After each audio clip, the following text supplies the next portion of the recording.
Alors le livre, c'est un objet comme les autres, et puis c'est aussi un objet particulier. C'est un élément, un outil presque culturel extrêmement important.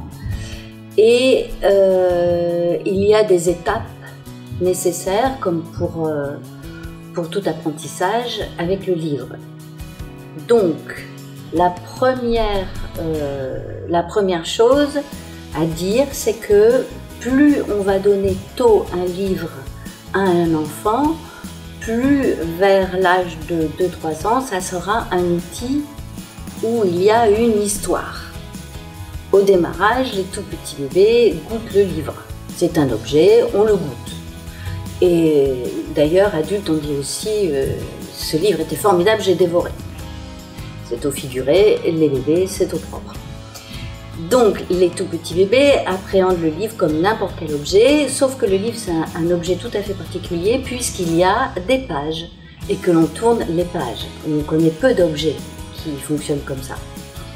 Très vite, il y a une autre particularité, c'est que dans le livre, il y a une image.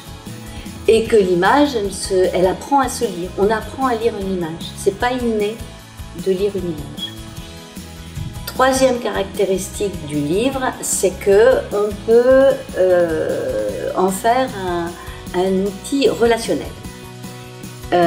Et ça, c'est aussi très important pour les petits-enfants. Avec les bébés, on peut raconter les histoires, on peut aider à tourner les pages. On raconte l'histoire, on raconte l'image. On peut nommer les différents éléments de l'image. Et petit à petit va naître l'idée qu'il peut y avoir un récit et une histoire. Et l'idée qu'il peut y avoir un récit et une histoire, c'est très important dans la construction du psychisme humain. Voilà. Donc, il y a une histoire. Petit à petit, l'enfant va prendre plaisir à cette histoire, parce que la notion de plaisir est aussi très importante.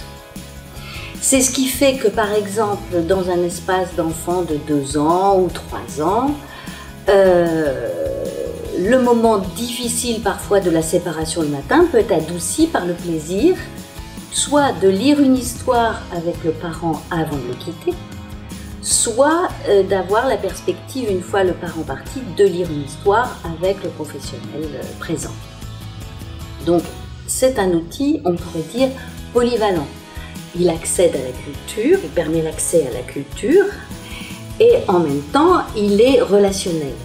Et en même temps, plus on propose aux enfants tôt des livres, plus ils en font un outil qu'ils peuvent utiliser seuls. On voit dans les crèches des enfants qui prennent des livres, les mettent sur les genoux et les regardent. Parfois même, ils racontent l'histoire qu'ils connaissent quasiment par cœur à force de se l'être fait raconter.